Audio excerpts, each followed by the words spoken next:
على النبي يا أيها الذين آمنوا صلوا عليه وسلموا تسليما. تمام ابابل کے پڑھنے بلغ العلا بکمالہ کشف الدجى بجمالہ بلغ العلا بکمالہ کشف الدجى بجمالہ.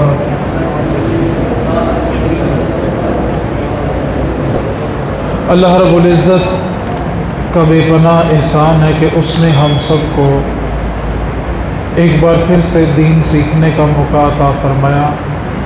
اللہ تعالی ہم سب کا آنا جانا مل بیٹھنا اپنی بلند اور پاک بارگاہ میں قبول و منظور فرمائے. اور تمام سننے والوں کو السلام علیکم ورحمۃ اللہ وبرکاتہ. قرآن مجید کی سورۃ البقرہ کی ایک آیت کا مختصر سا حصہ تلاوت کیا ہے. اللہ رب العزت نے قرآن مجید میں فرمایا اے نبی یہ آپ سے شراب اور جوے کے بارے میں سوال کرتے ہیں. قل اے حبیب آپ فرما دیں فیہما اثم کبیر ان دونوں میں بہت بڑا گناہ ہے. ومنافع للناس اور لوگوں کے لیے کچھ فائدے بھی ہیں.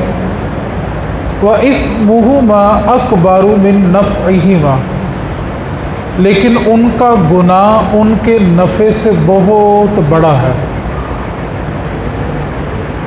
اور جو حدیث پاک تلاوت کی ہے نبی کریم صلی اللہ علیہ وسلم نے ارشاد فرمایا کل مسکر حرام ہر نشہ آور چیز حرام ہوتی ہے. جو چیز بھی انسان کو نشے میں لے جائے اس کی عقل ختم کر دے وہ حرام ہے. اور تیسری حدیث پاک نبی کریم صلی اللہ علیہ وسلم نے ارشاد فرمایا جس چیز کی زیادہ مقدار حرام ہو اس کی تھوڑی مقدار بھی حرام ہوتی ہے.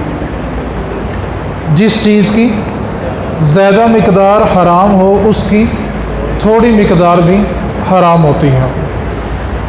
آج کا جو درس قرآن ہے سورہ بقرہ کی آیت تلاوت کی ہے یہ شراب اور جوے کے بارے میں ہے.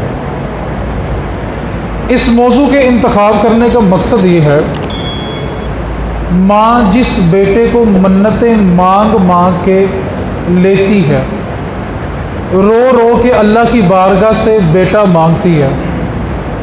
6 فٹ 7 فٹ کا جوان بیٹا ہوتا ہے اور جب وہ نشے کی حالت میں اس کا چہرہ گندی نالی میں پڑا ہوتا ہے نا تو اس ماں سے برداشت نہیں ہوتا. ہماری ملت کا قوم کا جو جوان ہے وہ بڑی تیزی کے ساتھ اس طرف جا رہا ہے. آج آپ سے اس موضوع پر گفتگو کرنے کا مقصد یہ ہے کہ ہمارے گھروں میں یہ بیماری گھس گئی ہے. میں ایک مثال دیتا ہوں پھر آپ کو میری بات سمجھ آئے گی. اکثر ایسا ہوتا ہے کہ گھروں سے سامان چوری ہوتا ہے. گھر میں آیا بھی کوئی نہیں گھر سے گیا بھی کوئی نہیں. تالا بھی لگا ہوتا ہے چابی اپنی جگہ پہ پڑی ہوتی ہے. آدھا زیور پڑا ہوتا ہے آدھا چوری ہو جاتا ہے. گھر میں آیا بھی کوئی نہیں گھر سے گیا بھی کوئی نہیں تالا بھی لگا ہے چابی اپنے ٹھکانے پہ پڑی ہے. آدھا زیور چوری ہوتا ہے آدھا پڑا ہوتا ہے. آدھے پیسے چوری ہوتے ہیں آدھے پڑے ہوتے ہیں. اب ہم بھاگتے ہیں عاملوں کے پاس بابوں کے پاس کہ بابا جی دیکھو کنے چوری کی ہے. اب وہ کہتا جی آپ کے گھر میں جنوں کا سایہ ہے پریوں کا سایہ ہے بھوتوں کا سایہ ہے. یار اللہ تعالیٰ نے ہمیں عقل دی ہے سمجھ دی ہے شعور دیا. آپ خود فیصلہ کریں جن اتنا پاگل ہے کہ آدھا لے گیا آدھا چھوڑ گیا. جو جن آپ کے گھر میں چوری کرنے آیا تھا کیا اس کا دماغ خراب تھا کہ اس نے آدھا زیور لے لیا اور آدھا چھوڑ کے چلا گیا؟ آپ خود فیصلہ کریں چور کے ہاتھ جو بھی لگے وہ چھوڑتا ہے؟ بولے تو صحیح ہے. اکثر ایسا ہوتا ہے کہ نہیں تو آدھا سامان پڑا ہوتا ہے آدھا چوری ہو جاتا ہے. تالا بھی لگا ہوتا ہے چابی اپنی جگہ پہ ہوتی ہے گھر میں آیا بھی کوئی نہیں گھر سے گیا بھی کوئی نہیں. ایک بات کو یاد رکھیں جن اتنے پاگل نہیں ہیں کہ وہ آدھا سامان لے جائیں اور آدھا آپ کے لیے چھوڑ جائیں. باہر کا چور بھی اتنا پاگل نہیں ہے کہ وہ آدھا سامان تو چوری کر لے اور آدھا سامان چھوڑ کے چلا جائے۔ اصل میں ہمارے گھروں میں جس جوان کو جوے کی یا نشے کی لت لگ جاتی ہے، وہ اپنی ضرورت پورا کرنے کے لیے اپنی ماں، اپنی بہن، اپنی بیوی کا زیور جتنی ضرورت ہوتی ہے اتنا چوری کرتا ہے۔ ہم بابوں کے پیچھے جا جا کے ایمان بھی خراب کر لیتے ہیں، پیسے بھی تباہ کر لیتے ہیں، اور گھروں میں جھگڑے بھی پیدا کر لیتے ہیں۔ حالانکہ حقیقت یہ ہوتی ہے کہ وہ چور ہمارے گھر کا ہوتا ہے، جس کو جوے کی یا نشے کی لت لگی ہوتی ہے، جتنی اس کو ضرورت ہوتی ہے اتنا وہ زیور چوری کر لیتے ہیں۔ اور ایک بات کو یاد رکھیں، شرابی جو ہوتا ہے نا، شرابی، وہ اپنی سگی بہن کا جہیز بیچنے میں بھی شرم محسوس نہیں کرتا۔ اس کے ہاتھ جو چیز لگے گی وہ بیچ دے گا۔ آپ نے خبروں میں سنا نہیں تھا کہ اسلام آباد میں ایک بندہ اپنا 7 ماہ کا بچہ لے کے سڑک پہ آ گیا، اور اس نے آ کے بھلا کیا کہا، کسی نے میرا بچہ خریدنا ہے تو خرید لو، مجھے نشے کی 2 پوڑیاں دے دو۔ ہماری ملت کا جوان بڑی تیزی کے ساتھ اس طرف جا رہا ہے۔ آپ اکثر دیکھتے نہیں، آج کل نوجوان ببل جو چنگم ہوتی ہے بڑا کھانا شروع کر دیا، یکدم نوجوان ہوتا ہے وہ ببل کھانا شروع کر دیتا ہے۔ آپ کیا سمجھتے ہیں اس کو ببل کھانے کا شوق ہوتا ہے؟ اس کو اس کا ٹیسٹ اچھا لگتا ہے؟ اور میرے بھائی، اصل حقیقت یہ ہوتی ہے، وہ باہر سے سگریٹ پی کے یا شیشہ پی کے یا کچھ اور پی کے آیا ہوتا ہے، وہ منہ کی بدبو ختم کرنے کے لیے چنگم کھا رہا ہوتا ہے۔ ماں باپ تسلی سے بیٹھے کہ بیٹا ہمارا چنگم کھا رہا ہے۔ ہم نے کبھی توجہ کی کہ جو ہم اپنے بچے کو جیب خرچ دیتے ہیں وہ خرچ کہاں پہ کرتا ہے؟ ابھی میں چند ایک مثالیں آپ کے سامنے دیتا ہوں، پھر ہمیں ہوش آئے گی کہ ہماری نسلیں کتنی تیزی کے ساتھ اس کی طرف جا رہی ہیں۔ آپ یہ نہر سے نکلیں، آپ سب یہاں پہ رہتے ہیں، اچھی طرح واقف ہوں گے، نوجوان حسین و جمیل نوجوان ہوتے ہیں، ماں کے لال ہیں۔ کیا وہ اس ملت کے جوان نہیں ہیں؟ اس قوم کے بیٹے نہیں ہیں؟ کیا وہ کسی ماں کے لال نہیں ہیں؟ آخر ان کو انجیکشن پہ کس نے لگا دیا؟ جو ریاست ڈنڈے کے زور پہ دکانیں بند کروا سکتی ہے، جو ریاست ڈنڈے کے زور پہ مسجد سے نمازی کم کروا سکتی ہے، آپ کیا سمجھتے ہیں وہ ریاست شراب کے اور زنا کے اڈے بند نہیں کروا سکتی؟ یہ بند اس لیے نہیں ہوتے کہ ان اڈوں کی پشت پناہی کرنے والی حکومتیں خود ہوتی ہیں۔ جب بھی کوئی اڈا پکڑیں گے اس کی پشت پناہی کرنے پہ کوئی ایم این اے ملے گا، کوئی ایم پی اے ملے گا، کوئی وزیر ملے گا، کوئی پولیس کے بڑے عہدے کا بندہ ملے گا جو ان اڈوں کی پشت پناہی کر رہا ہوتا ہے۔ ہم کیا سمجھتے ہیں کہ ریاست اگر بند کروانے پہ آئے تو وہ بازار بند کروا لیں، ریاست اگر نمازی کم کروانے پہ آئے تو نمازی کم کروا لیتی، تو کیا وہ زنا اور شراب کے اڈے بند نہیں کروا سکتی؟ افسوس کا مقام بھلا کیا ہے، ایک گھر کے اندر 3-4 بھائی ہوتے ہیں نا، ہر کسی کا اپنا سیاسی گروپ ہوتا ہے، ہر کسی کا الگ الگ سیاسی گروپ ہوتا ہے، وہ آپس میں بحث کرتے ہیں، تکرار کرتے ہیں، بعض اوقات اتنی سخت کلامی کرتے ہیں کہ 2 سگے بھائیوں میں بول چال بند ہو جاتی ہے، اور جن کی خاطر بول چال بند ہوئی ہوتی ہے نا، وہ سارے سیاستدان ایک ہی ٹیبل پہ بیٹھ کے کھانا بھی کھا رہے ہوتے ہیں، ایک دوسرے کی بچوں کی شادیاں بھی انجوائے کر رہے ہوتے ہیں۔ ہمیں صرف ایک لالی پاپ دیا گیا کہ آپ بس اس کو چوستے رہیں بیٹھ کے، ہم جو مرضی کریں۔ میرے نبی کریم صلی اللہ علیہ وسلم کی حدیث پاک سنیں۔ نبی کریم صلی اللہ علیہ وسلم نے ارشاد فرمایا، جو بندہ شراب پیتا ہے، نشہ کرتا ہے، اللہ تعالیٰ 40 دن تک اس کی کوئی نماز، کوئی عبادت قبول ہی نہیں کرتا۔ آگے فرمایا اگر وہ 40 دن کے اندر مر گیا تو سیدھا جہنم میں جائے گا، لیکن اگر اس نے توبہ کر لی تو اللہ معاف کرے گا۔ پھر فرمایا کہ اگر اس نے پھر شراب پی لی، پھر 40 دن تک اس کی کوئی نماز قبول نہیں ہے، اگر مر گیا تو جہنمی، توبہ کر لے تو اللہ معاف کر دے گا۔ اب جب میرے نبی نے تیسری بار یہ جملہ ارشاد فرمایا ہے نا، بڑی توجہ کے ساتھ سننا ہے۔ میرے نبی نے فرمایا اگر اس نے تیسری بار شراب پی لی اور بغیر توبہ کے مر گیا تو قیامت والے دن جہنم میں جب ان عورتوں کو جلایا جائے گا جو دنیا میں رہ کے بدکاری کرتی تھی، زنا کرتی تھی، ان کی شرم گاہوں سے جو پیپ اور خون بہے گا نا، اس کے پیالے بھر بھر کے شرابیوں کو پلائے جائیں گے۔ جو دنیا میں نشہ کرتے تھے ان کو یہ پلائے جائیں گے۔ ملت کا جوان ہوتا ہے، قوم کا جوان ہوتا ہے، وہ بیچارہ سڑک پہ بے یار و مددگار پڑا ہوتا ہے۔ میں اپنی مثال دیتا ہوں تاکہ کسی کو برا محسوس نہ ہو۔ ہم نے کبھی کسی نشے والے کو پکڑ کے اس کا منہ دھو کے کبھی اس کے نوالے منہ میں ڈالے؟ ہم یہ تو کہتے ہیں یہ شرابی ہے، یہ نشہ کرنے والا ہے، کیا ہم نے کبھی اس کی اصلاح کی؟ الا ماشاءاللہ دینداروں کو یہ توفیق نہیں ہے۔ ماؤں کے لال رل گئے ہیں اور دیندار اس پہ کلام کرنے کے لیے بھی تیار نہیں ہے۔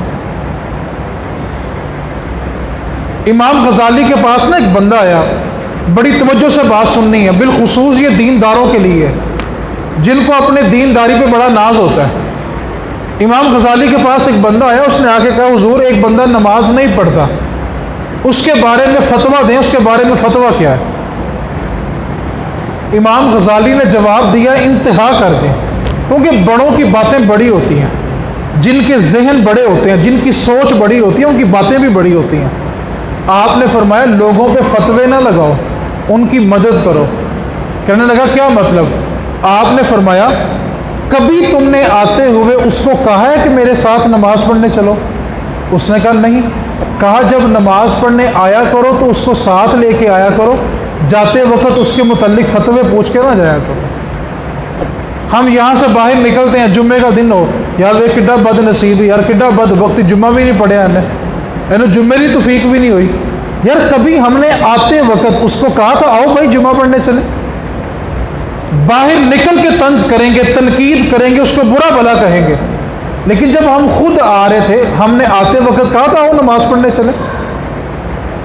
امام صاحب نے فرمایا کہ لوگوں کی مدد کرو، ان کو دین کی طرف لانے کے لیے مدد کرو۔ ایک بندے نے سوال پوچھا کہ پہلے دینداروں میں اور آج کے دینداروں میں کیا فرق ہے؟ تو سادہ جملے میں ایک جواب ہے، پہلے جو دیندار ہوتے تھے نا وہ لوگوں کو ہاتھ پکڑ پکڑ کے دین میں لاتے تھے، آج کے دیندار ہاتھ پکڑ پکڑ کے دین سے باہر نکال رہے ہیں۔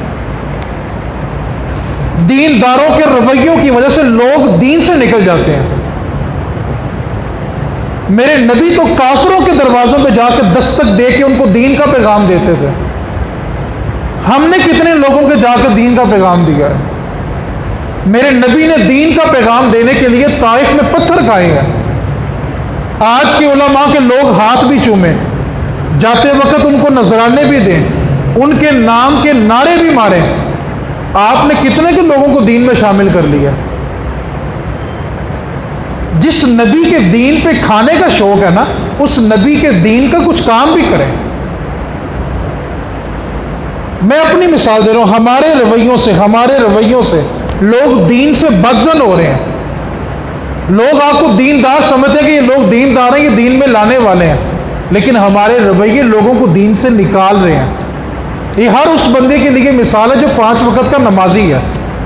کوئی میری بات سے یہ تاثر نہ لے کے شاید میں کسی خاص بندے کی بات کر رہا ہوں۔ جب ہم مسجد سے نماز پڑھ کے نکلتے ہیں نا تو بے نمازی ہمیں دیکھ کے سمجھتا ہے کہ یار یہ بندہ دیندار ہے، چلو نماز تو پڑھتا ہے نا، یہ بندہ نیک ہے، چلو نماز تو پڑھتا ہے نا۔ لیکن ہمارے رویوں نے کتنے لوگوں کو دین میں شامل کیا؟ سوال یہ پیدا ہوتا ہے۔ اللہ نے 1.25 لاکھ کے قریب انبیاء کو مبعوث کیا، 1,24,000۔ سارے نبیوں کا ایک مشن تھا، وہ تھا دین کی تبلیغ کرنا، لوگوں کو دین میں شامل کرنا۔ ہم نے اپنے نبی کی سنت پہ کتنا کی عمل کیا؟ ہم باہر نکل کے کہتے ہیں بندہ بے نمازی ہے، اے شرابی ہے، اے نشئی ہے، اے جواری ہے۔ ہم نے کبھی اس کی اصلاح کرنے کی کوشش کی؟ ملت کا جوان 6 فٹ 7 فٹ قد ہوتا ہے، حسین و جمیل لڑکا ہوتا ہے، قبرستان میں بیٹھ کے، قبروں کے اوپر بیٹھ کے وہ انجیکشن لے رہا ہوتا ہے۔ ہم نے کبھی اس کو بلا کے پیار سے سمجھانے کی کوشش کی؟ حضرت جنید بغدادی رحمۃ اللہ علیہ ایک بار درس دے رہے تھے، درس قرآن دے رہے تھے۔ آج لوگ پوچھتے ہیں یہ مسجدوں میں درس قرآن کب سے شروع ہو گئے ہیں؟ درس قرآن تو میرے نبی بھی دیا کرتے تھے۔ حضرت جنید بغدادی نا درس قرآن دے رہے تھے، ایک بندہ نا قریب بیٹھا، وہ شرابی تھا، اس نے بات سنی تو اس کے دل پہ نا اثر کر گئی، وہ نا اٹھ کے پیچھے سے آیا جنید بغدادی کے پاس، آ کے کہنے لگا حضرت جی میں نے 40 سال شراب پی ہے، 40 سال، اگر میں توبہ کروں تو رب معاف کر دے گا؟ کتنے سال شراب پی ہے؟ 40 سال شراب کی ہے، نشہ کیا ہے، اگر معافی منگا تو مل جائے گی؟ جنید بغدادی نے اس سے پوچھا بتا تیرا کوئی انتظار کرتا ہے؟ کہنے لگا حضرت جی ایک وقت تھا کہ ماں انتظار کرتی تھی کہ بیٹا آج آ جائے گا، کل آ جائے گا، لیکن اب اس کو علم ہو گیا کہ میرا بیٹا پکا پکا نشے پہ لگ گیا ہے، اب اس نے نہیں پلٹ کے آنا، اب ماں نے انتظار کرنا چھوڑ دیا۔ حضرت جی ایک وقت تھا کہ بیوی اور بچے، بہن اور بھائی انتظار کرتے تھے کہ آج آ جائے گا، کل چھوڑ دے گا، پرسوں چھوڑ دے گا، لیکن حضرت اب تو 40 سال ہو گئے ہیں، نہ ماں انتظار کرتی ہے، نہ بیوی، نہ بچے، نہ بہن، نہ بھائی، میرا تو دنیا میں کوئی انتظار نہیں کرتا۔ جنید بغدادی نے فرمایا سن، تیرا دنیا میں اللہ کی رحمت تیری توبہ کا آج بھی انتظار کر رہی ہے، اللہ کی رحمت تیرا انتظار کر رہی ہے کہ تو آ تو صحیح، تو مانگ تو صحیح۔ ہم نے کتنے کے لوگوں کے جا کے چہرے دھو کے ان کو نشے سے چھڑانے کی کوشش کی ہے۔ میں بڑے وثوق سے آپ کو ایک بات کہنے لگا ہوں، ہم سمجھتے ہیں کہ ہماری نسلیں اس سے بہت دور ہیں، بہت دور ہیں، اللہ ان کو دور رکھے، ہماری دعا ہے اللہ ان کو دور ہے، لیکن ایک بات تو یاد رکھیں، آج نوجوان کی جہاں بیٹھک ہوتی ہے وہاں پہ پہلے سگریٹ تھا، آہستہ آہستہ وہ نشے میں کنورٹ ہوا۔ اب حدیث پاک سنیں، میرے نبی کریم صلی اللہ علیہ وسلم نے ارشاد فرمایا قیامت کے قریب ایک زمانہ ایسا آئے گا کہ لوگ شراب پئیں گے لیکن اس کا نام بدل بدل کے پئیں گے، شراب پئیں گے لیکن اس کا نام بدلا ہوگا۔ پہلے لوگ سود کھاتے تھے، آج کل انٹرسٹ کھاتے ہیں، گناہ وہی ہے لیکن ہم نے اس کا نام بدل لیا، آج کل نہیں فلاں فلیور پیا جا رہا ہے، یہ تو فلاں فلیور ہے۔ میرے نبی نے اس کی نشاندہی 14 صدیاں پہلے کی تھی کہ لوگ شراب پئیں گے لیکن اس کا نام بدل بدل کے پئیں گے۔ اب تھوڑی آپ نے توجہ کرنی ہے، ہمارے گھروں میں جو ہمارے بیٹے ہیں، توجہ سے بات سننی ہے، جب وہ دوستوں میں بیٹھتے ہیں نا تو وہ شیشہ پیتے ہیں، کہتے ہیں یہ فلیور ہے، ٹھنڈا ہوتا ہے، یہ بس ایک دھواں ہے، جیسے سگریٹ ہوتا ہے بس ایک دھواں ہی ہے۔ ایک وقت تھا کہ بیٹا باپ کے سامنے سگریٹ نہیں پیتا تھا، ایک وقت یہ بھی تھا کہ بھائی اپنے بڑے بھائی کے سامنے سگریٹ نہیں پیتا تھا، دور سے اگر باپ کو یا بڑے بھائی کو آتا دیکھتے تھے نا، چچا تایا بھی آتے تھے تو بیٹا سگریٹ یوں پھینک دیتا تھا اور اپنے ہاتھ سیدھے مال مل کے سیدھا کھڑا ہو جاتا تھا۔ ایک یہ وقت تھا، آج باپ بھی بیٹھا بیٹا بھی بیٹھا، اور بیٹا اپنے ابا سے کیا کہتا، ابا جی ایک مینو نہیں دیں دے۔ آج یہ دور ہے، وقت تھا کہ بیٹا باپ سے شرماتا، اس کے سامنے سگریٹ نہیں پیتا تھا، آج باپ کے ساتھ بیٹھ کے پیا جا رہا ہے اور اس کو فیشن سمجھا جاتا ہے۔ لباس کم پہن لیا، اس کو فیشن سمجھ لیا۔ اگر لباس کم پہننا فیشن ہے، یہ ترقی ہے، یہ روشن خیالی ہے، تو سب سے زیادہ فیشن اور روشن خیال جانور ہوتے ہیں، کیوں؟ وہ لباس پہنتے نہیں ہیں۔ لباس کا مختصر ہو جانا یہ کون سا فیشن ہو گیا؟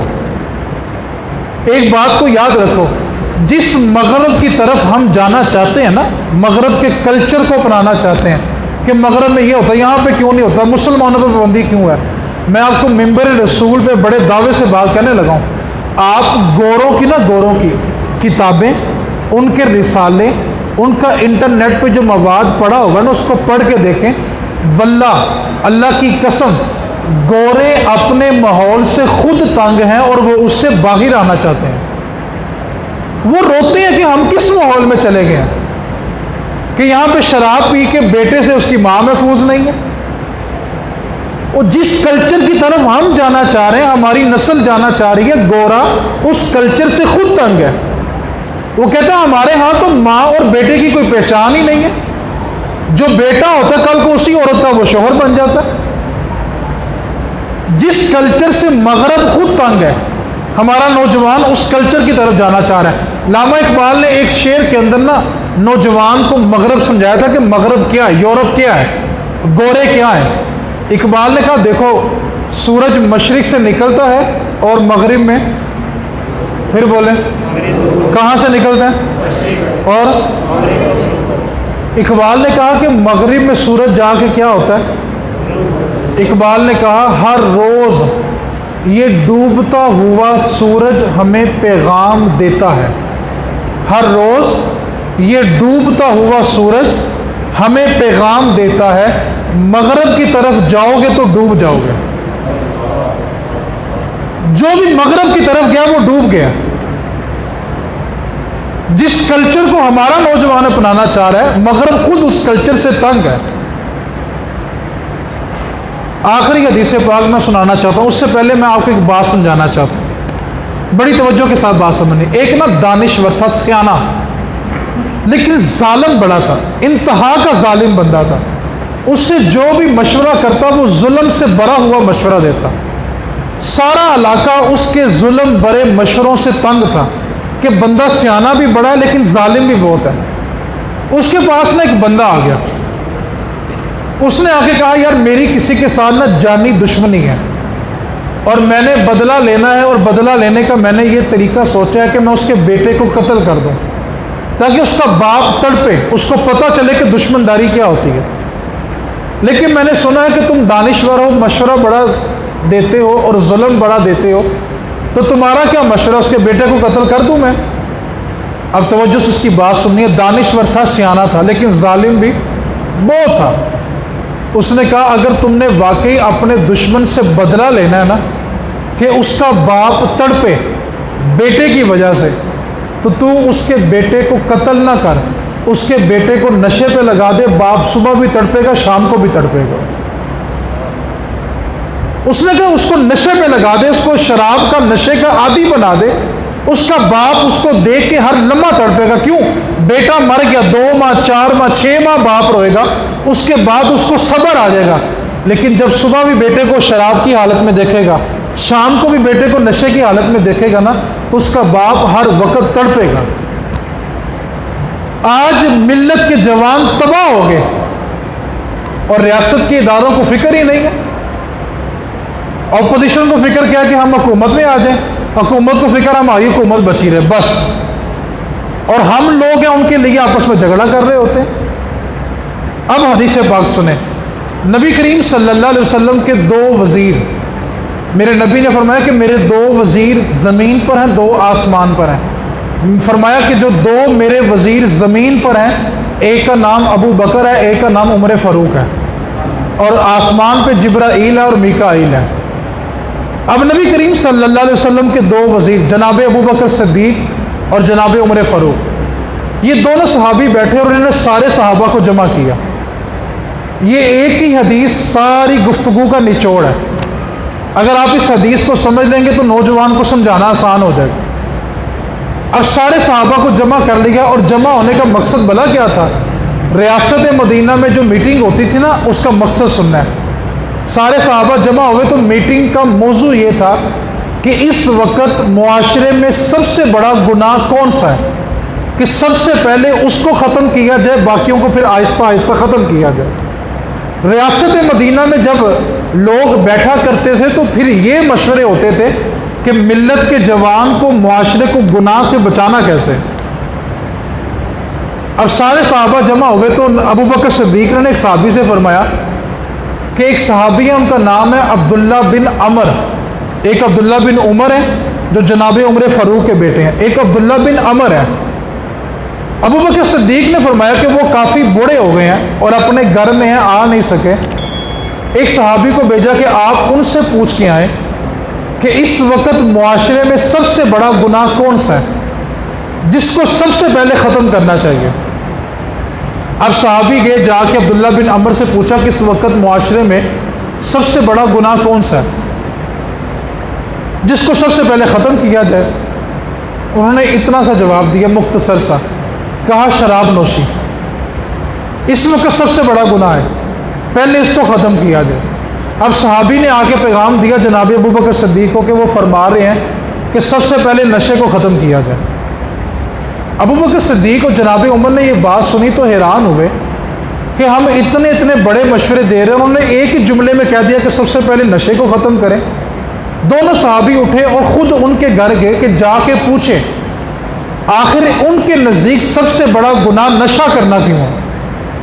اب جناب ابو بکر بھی ہے، جناب عمر بھی ہے، آ کے ان سے سلام کیا، پوچھا کہ آپ نے کہا ہے کہ اس وقت معاشرے میں سب سے بڑا گناہ نشہ کرنا ہے، آپ کے پاس اس کی کیا وجہ ہے؟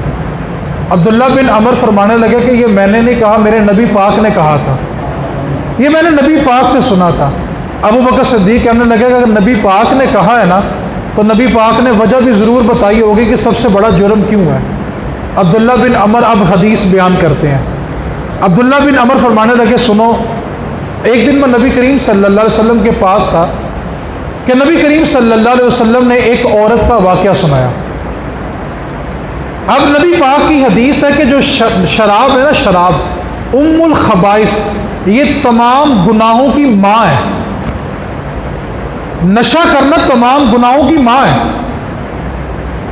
کہنے لگے کہ میں نبی پاک کے پاس موجود تھا کہ نبی پاک نے ایک عورت کا قصہ سنایا کہ ایک عورت تھی اور وہ ایک جوان پہ نہ فریفتہ ہو گئی، اس کا دل آ گیا، اور اس عورت نے کئی بار اس لڑکے کو دعوت گناہ دی لیکن وہ قابو نہیں آتا تھا۔ اس نے ہر بار اپنی جان بچانا، اپنی عزت بچانا، اپنا دامن بچانا اور نکل جانا۔ کہتے ہیں ایک دن ایسا ہوا کہ اس عورت نے نا اس لڑکے کو پیغام بھیجا کہ فلاں جگہ پہ گواہی دینی ہے اور تیری گواہی کی ضرورت ہے، آ کے گواہی دے دو۔ اب وہ جوان گھر سے نکلا گواہی دینا ہے۔ اب جس جگہ پہ گواہی دینی تھی وہاں پہ آیا، وہ ایک گھر میں داخل ہوا تو دروازہ بند، دوسرے دروازے میں داخل ہوا تو وہ دروازہ بند، تیسرے میں داخل ہوا وہ دروازہ بند، وہ 7 دروازے اندر گیا اور 7 کے 7 دروازے بند ہو گئے۔ اب اندر عورت موجود تھی اور سامنے اس نے ایک لڑکے کو رسیوں سے باندھا ہوا تھا، جوان لڑکا تھا وہ بھی۔ اس عورت نے کہا کہ سن، تجھے کسی گواہی کے لیے نہیں بلایا، باہر تو قابو نہیں آتا تھا، آج تو قابو آ گیا، اب یا مجھ سے منہ کالا کر، اگر منہ کالا نہیں کرے گا تو میں شور کروں گی اور تو پورے معاشرے میں ذلیل ہو جائے گا۔ میرے استاد محترم فرمایا کرتے تھے بیٹا، مرد اگر تاج کمپنی کے سارے قرآن اپنے سر پہ رکھے اور قسم کھا لے کہ میں نے اس عورت کی طرف دیکھا بھی نہیں ہے، اور عورت صرف ایک آنسو بہا کے کہہ دینا کہ اس نے میری طرف ہاتھ بڑھایا، تو سارا معاشرہ عورت کی بات کا یقین کرتا ہے۔ معاشرے میں اتنا بھی انصاف نہیں ہے کہ وہ انصاف کر سکے۔ فرماتے بیٹا آپ سارے قرآن سر پہ رکھو اور قسم کھا لو کہ میں نے اس عورت کی طرف دیکھا بھی نہیں ہے، اور عورت صرف رو کے کہہ دے کہ میری طرف اس نے ہاتھ بڑھایا، تو سارا معاشرہ کہے گا کہ عورت ٹھیک کہہ رہی ہے۔ وہ 2 اللہ کے ولی بیٹھے ہوئے تھے نا، بزرگ بیٹھے ہوئے تھے، ان کے پاس میں ایک عورت روتی روتی آئی اور آگے کہنے لگی میرا شوہر بڑا ظالم ہے، ظلم کرتا ہے، زیادتی کرتا ہے، خرچہ نہیں دیتا، مارتا ہے، پیٹتا ہے۔ تو وہ بزرگ کہنے لگے بیٹا تم خیریت سے گھر جاؤ، تمہارا شوہر آئے گا، میں اس کو نصیحت کروں گا کہ بیوی کے ساتھ اچھا سلوک کیا کر، نہ مارا کر، اس کو جیب خرچ دیا کر، گالم گلوچ نہ کیا کر۔ جب وہ عورت چلی گئی تو دوسرے بزرگوں نے ان سے پوچھا کہ آپ نے کیسے یقین کر لیا کہ عورت سچ بول رہی ہے؟ آپ کو کیسے یقین ہوگا کہ عورت جو کہہ رہی ہے ٹھیک کہہ رہی ہے؟ ہو سکتا ہے اس کا شوہر ظالم نہ ہو، آپ نے عورت کی بات کا یقین کیسے کیا؟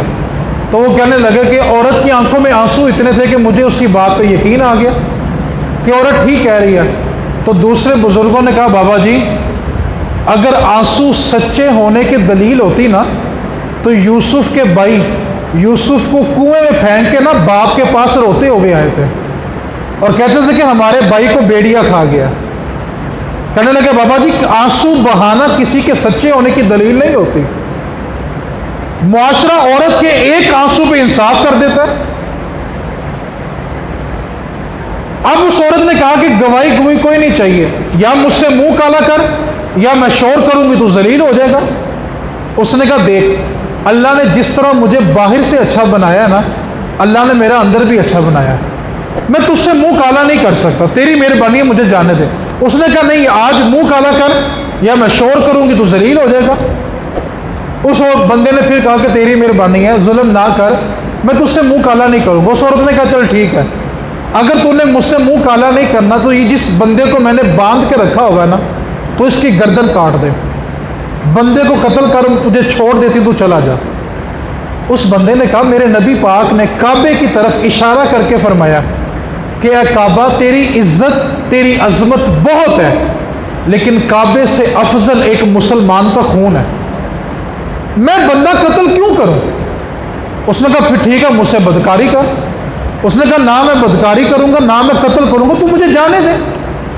اب یہ نبی پاک عبداللہ بن عمر کو سنا رہے ہیں، اس بندے نے کہا مجھے جانے دو۔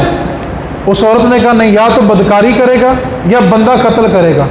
اس نے کہا میں نے دونوں کام نہیں کرنے۔ عورت نے کہا ٹھیک ہے، تیسری بات ہے، یہ شراب کا پیالہ پڑا ہوگا، تو پیالہ پی لے اور چلا جا، نہ قتل کر نہ منہ کالا کر، شراب پی اور چلا جا۔ اب اس بندے نے یہ تصور کیا کہ چلو بدکاری سے بچ جاؤں گا، قتل کرنے سے بچ جاؤں گا، ایک پیالہ شراب کا پینا گناہ تو ہے، حرام تو ہے، لیکن کم از کم جان تو بچے میری، عزت تو بچے میری۔ اب جیسے ہی اس نے پیالہ اٹھایا، شراب کا ایک پیالہ پی کے جب اس نے پیالہ چھوڑا نا، تو کہنے لگا ایک اور نہیں مل جاتا۔ عورت نے دوسرا پیالہ دیا، پھر کہا ایک اور نہیں ملتا، عورت نے تیسرا پیالہ دیا۔ جب اس نے شراب کے 3 پیالے پیے اور نشے میں دھت ہوا تو عورت کی طرف بھاگا۔ عورت نے کہا میں تب تک تجھ سے منہ کالا نہیں کروں گی جب تک تو بندہ قتل نہیں کرے گا۔ اب اس نے بندہ بھی قتل کیا، عورت سے زنا بھی کیا۔ اب میرے نبی پاک نے فرمایا عبداللہ بن عمر سن، جب تک اس نے شراب نہیں پی تھی زنا سے بھی بچ گیا، قتل سے بھی بچ گیا، اور جب شراب کو پیا تو پھر زانی بھی ہو گیا اور قاتل بھی ہو گیا۔ فرمایا اس لیے ام الخبائث، شراب تمام برائیوں کی ماں ہے۔ ہمارا نوجوان طبقہ تیزی کے ساتھ اس کی طرف جا رہا ہے، اس کو فلیور کا نام دے دے کے پیتا جا رہا ہے۔ ایک بات کو یاد رکھے، جس کو ہلکا فلیور راس آ جائے نا، اس کی مثال ایسی ہے، جو بندہ 70 چلاتا ہے نا، وہ ایک دن صرف 1 to 5 سے ڈرتا ہے، اگلے دن اس کا ہاتھ ٹھیک چل پڑتا ہے۔ جو آٹو چلاتا ہے پھر وہ مینول چلانے پہ آتا ہے۔ ہماری نوجوان نسل تیزی کے ساتھ سگریٹ سے شیشہ اور شیشے سے اب سگریٹ بھرنے کی طرف، پھر اس سے آگے انجیکشن کی طرف، اب تو سمد بونڈ کے نشے آ گئے ہیں۔ میں ممبر رسول پہ مثالیں اس لیے نہیں دینا چاہ رہا، بچے بیٹھے ہوئے ہیں، یونیورسٹی کے اندر لڑکیاں نشے فروخت کرتی ہیں، ڈرگز فروخت ہوتے ہیں اور کرنے والی لڑکیاں ہوتی ہیں، اور وہ شریف گھرانوں کی ہوتی ہیں، لیکن کیا ہے کہ ماحول ایسا ملتا ہے، صحبت ایسی ملتی ہے کہ وہ ان کے رنگ میں رنگتی چلی جاتی۔ کیا باپ نے خرچہ دینے کے بعد کبھی پوچھا کہ خرچہ خرچ کہاں پہ کیا تھا تم نے؟ یہ چیزیں آہستہ آہستہ پروان چڑھتی ہیں، اور پتہ بھلا کب چلتا ہے؟ وہ عید سے نا 2 دن بعد ایک خاتون کا میسیج آیا، اس نے اپنے بیٹے کی تصویر بھیجی، غالباً 22-23 سال اس کی عمر تھی۔ آپ یقین کریں انتہائی خوبصورت بچہ، داڑھی مبارک اس نے رکھی ہوئی تھی اور انتہائی خوبصورت بچہ، اور نیچے اس کی ماں کی آواز سن کے نا کلیجے کو ہاتھ پڑتا تھا کہ اتنی دکھی ماں ہے۔ اس کی ماں کے الفاظ بلا کہ میں صرف ایک جملہ سنا رہا ہوں۔ اس کی ماں کہنے لگی مفتی صاحب آپ میرے بیٹے کے لیے دعا کریں، 10 سال ہو گئے ہیں، یہ آہستہ آہستہ پہلے جوے میں گیا، جوے سے جو پیسے جیتتا تھا اس کا یہ شراب لے کے نشہ کرتا تھا، ڈرگز لے کے نشہ کرتا تھا۔ اب اس سال اس نے عید والے دن اپنے باپ کا گریبان پکڑ کے اس کو تھپڑ بھی مارے ہیں اور گالیاں بھی نکالی ہیں۔ ماں کا گریبان پکڑ کے اپنی ماں کو، سگی ماں کو گندی گالیاں اس نے نکالی ہیں۔ ملت کا جوان تیزی کے ساتھ نشے اور جوے کی طرف جا رہا ہے۔ ہمارے بچے جی وہ کرکٹ کھیلنے گیا ہوا ہے، آپ کو پتہ ہے بچے کرکٹ کیسے کھیلتے ہیں؟ جی میرا بیٹا سنوکر کھیلنے گیا ہوا ہے، آپ کو پتہ ہے سنوکر کلب میں کیا ہوتا ہے؟ وہ میرے بھائی آنکھیں کھولو، کبوتر ہوتا نا کبوتر، وہ بلی کو دیکھ کے اپنی آنکھیں بند کر لیتا ہے، اور کبوتر بھلا کیا سمجھتا ہے بلی غائب ہو گئی ہے، اس کو یہ نہیں پتا کہ اس کی اپنی آنکھیں بند ہیں۔ ہم نوجوان نسل کی برائیاں دیکھ کے کبوتر کی طرح آنکھیں بند کر کے بیٹھے ہوئے ہیں، اور ملت کا جوان تیزی کے ساتھ شیشے سے نکل کے اگلی منزل کی طرف جا رہا ہے۔ ہر دوسرے بندے کی فیس بک اٹھا کے دیکھیں، وہاں بچے بیٹھ کے شیشہ پی رہے۔ ایک دور تھا کہ بیٹا اپنے باپ کے سامنے سگریٹ پیتا ہی نہیں تھا، بڑے بھائی کے سامنے، چچا تایا ماموں کے سامنے بچے پکڑتے نہیں تھے، اور ایک دور وہ بھی تھا کہ باپ اپنے بچے کو سگریٹ لینے بیچتے بھی نہیں تھے۔ آج کیا ہوتا ہے؟ سامنے جوان بیٹی بیٹھی ہوتی ہے۔ میرے پاس ایک بندہ وہاں پہ کام کرتا ہے بارڈر پہ، جہاں پہ میں جمعہ پڑھاتا ہوں۔ وہ پہلے ایک بہت بڑا آفیسر ہے، میں اس کا نام نہیں لے رہا، آرمی کے اندر بہت بڑا آفیسر ہے، بہت بڑا آفیسر ہے، ابھی زندہ ہے، عہدے کے اوپر ہے۔ پہلے وہ اس کے پاس ملازم تھا، اس کو میں نے پوچھا، تم اتنی بڑی پوسٹ سے اتنے بڑے بندے کی نوکری چھوڑ کے میرے پاس کیوں آ گئے ہو؟ کہنے لگا حضرت جی بات یہ ہے کہ میں ایک دن جمعہ پڑھ کے گھر گیا، کوٹھی جہاں پہ میں نوکری کرتا تھا، گھر کے کام کاج کرتا تھا۔ کہتا میں جمعہ پڑھ کے گیا تو اندر افسر بیٹھا، اس نے کہا بھائی میرے دوست آئے ہیں، ان سب کے لیے شراب بھر کے لاؤ۔ کہتا میں نوکری چھوڑ کے آ گیا کہ یار میں ابھی جمعہ پڑھ کے آیا ہوں اور ابھی تمہیں شراب پلاؤں گا، کیونکہ میرے نبی نے فرمایا لعنت ہے اس بندے پہ جو شراب پیتا ہے، جو پلاتا ہے، جو لے کے آتا ہے، جو ڈال کے دیتا ہے، سب پہ میرے نبی نے لعنت فرمائی ہے۔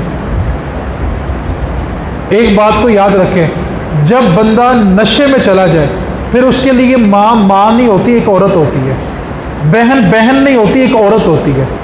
پھر گھر میں بہن کے جہیز کی چیزیں بک جاتی ہیں، پھر ماں کے زیور چوری ہوتے ہیں۔ ہم کہتے ہیں ہمارے گھر میں سایہ ہو گیا، ہمارے گھر میں بھوت آ گیا، اور ایسے بابے بتانے والے، وہ جس نے چوری کیا نا اس کا نام الف سے شروع ہوتا ہوگا۔ اب جس کا نام خاندان میں الف سے شروع ہوتا ہے اس بیچارے کا ویسے ہی بیڑا گرک ہو گیا۔ حالانکہ چوری کرنے والا اپنے گھر کا بیٹا ہوتا ہے، جو جوئے میں ہار کے آتا ہے یا نشے میں ہار کے آتا ہے۔ اس واسطے اپنے نوجوان بچوں کی طرف توجہ کر لو۔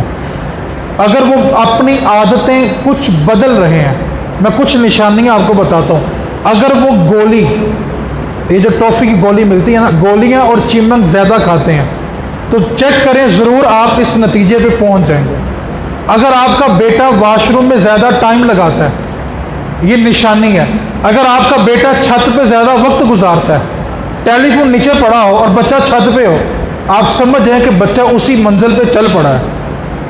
اور اگر وہ اپنے دوستوں کے ساتھ جائے اور دوستوں کے گھر میں بیٹھ کے یہ سارے کام کرتا ہے، آپ ایک بات کو یاد رکھیں، آپ کا بیٹا جب چلے گا نا اس کے قدم لڑکھڑائیں گے تھوڑے تھوڑے۔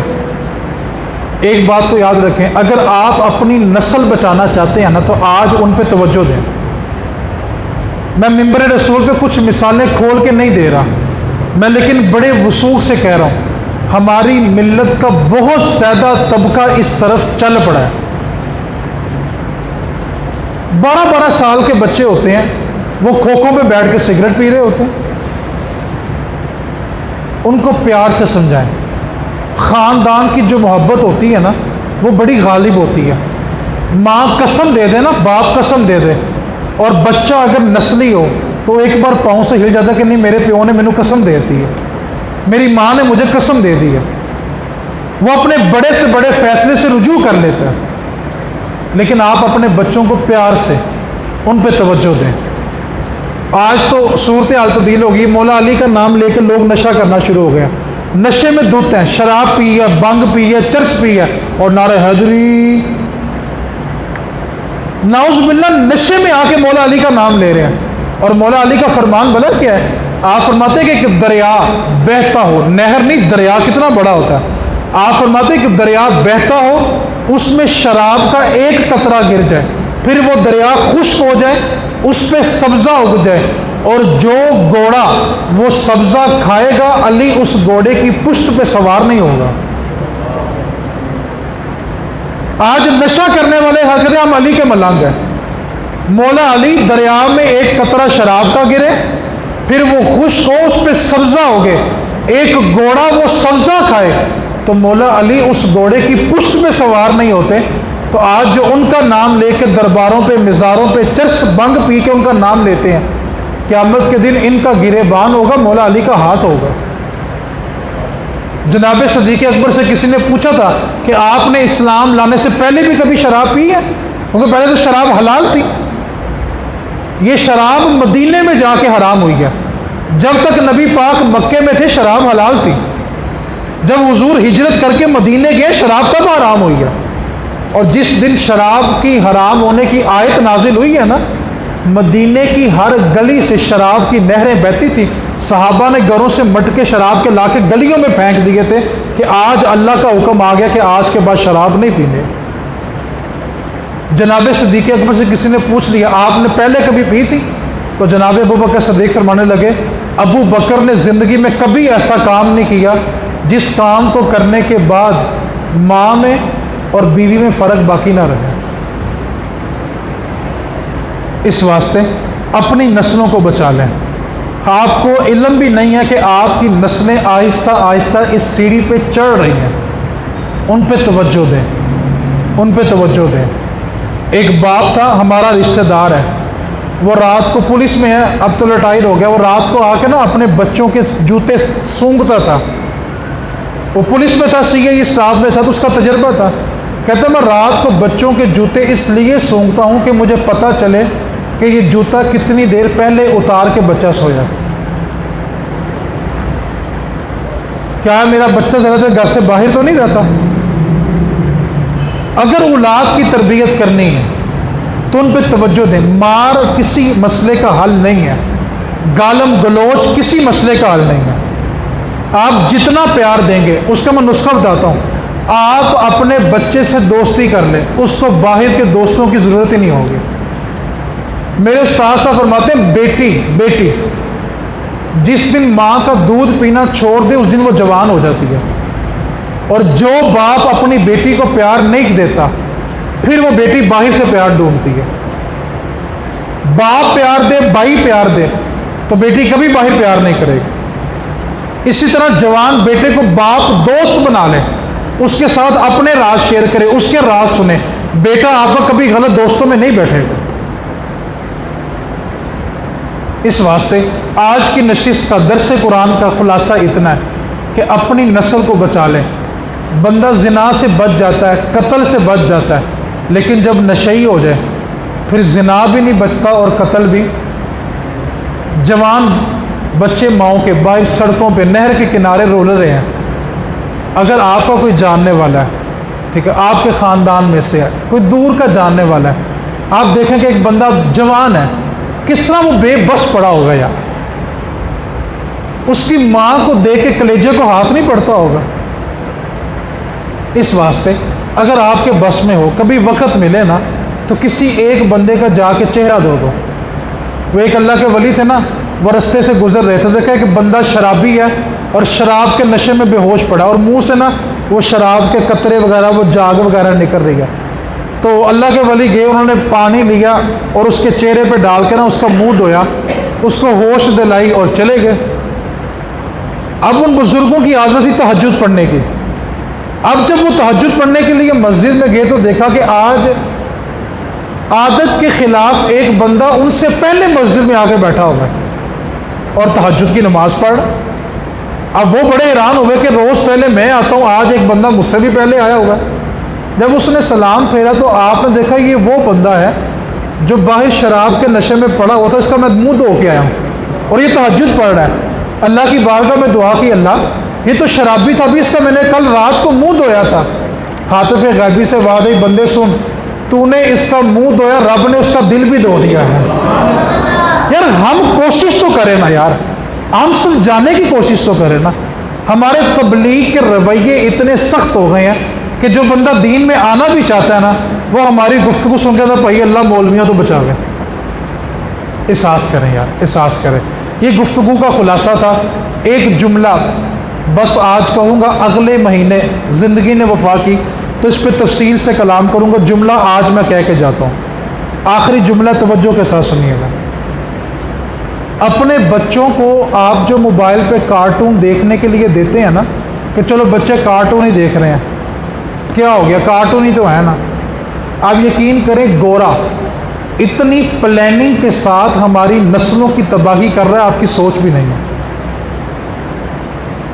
اب وہ کارٹون کے اندر جو کارٹون ہوتے ہیں نا، آپ اس کا لباس دیکھیں تو شرم سے نگاہیں جھک جاتی ہیں۔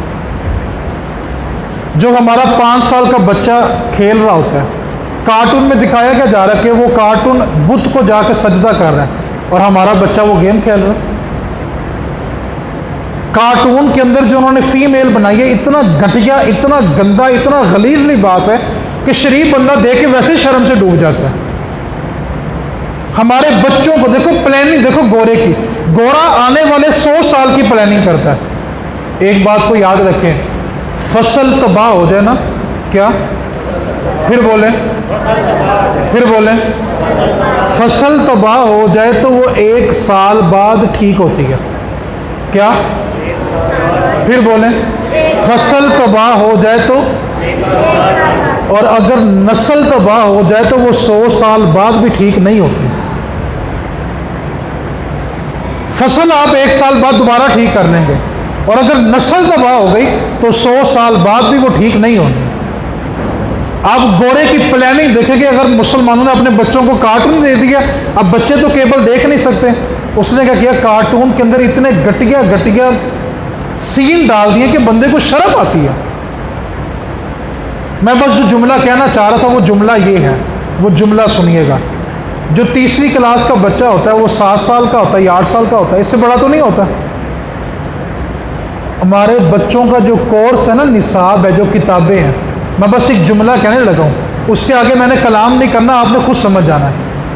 3ری کلاس کا بچہ ہوتا ہے، کتنی عمر ہوتی ہے؟ 7 سال، بڑی حد ہے 8 سال ہوگی۔ 7 سال کے بچے کو یہ پتہ ہوتا ہے کہ ماں کیسے بنتی ہے۔ میں آگے اس کی وضاحت نہیں کر رہا، آپ سب بڑے ہیں، میرے لیے عزت کی جگہ پہ ہیں، اس جملے کو سوچئے گا ضرور۔ ہماری نسل کو گورے نے نصاب اور کارٹون کے ذریعے تباہ کر دیا۔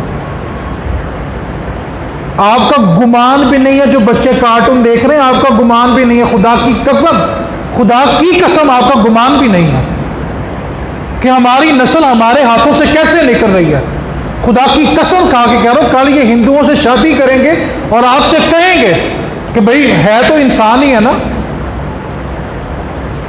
اور بھئی آپ کو علم نہیں ہے کہ ہماری نسلیں گورے کس طرف لے کے جا رہے ہیں، کارٹون کے ذریعے لے کے جا رہے ہیں۔ آپ نے بچوں کو کارٹون دکھانے ہیں نا، مدنی چینل کے کارٹون دکھائیں، دین بھی سیکھ جائیں گے اور کارٹون بھی دیکھ لیں گے۔ اللہ بھلا کرے الیاس قادری صاحب کا، امت کے محسن ہیں، اللہ ان کا سایہ دراز فرمائے۔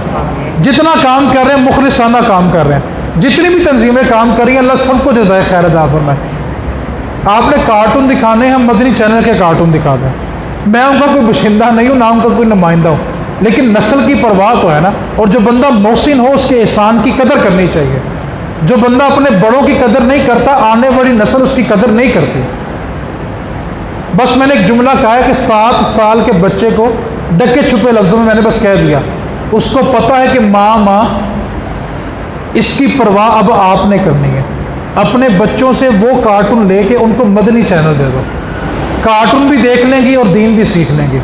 اگر ہم چاہتے ہیں کہ ہماری نسل بچ جائے، فصل تباہ ہو تو سال بعد اور نسل تباہ ہو تو 100 سال بعد بھی، اس کا احساس آپ نے کرنا ہے۔ شرابی زنا بھی کر لیتا ہے اور قتل بھی، اور کارٹون دیکھ دیکھ کے ہمارے بچے غیر مسلموں سے شادیاں کریں گے۔ آج یہ جملہ لکھنے کسی وقت میں آپ کو یہ بات میری یاد آئے گی۔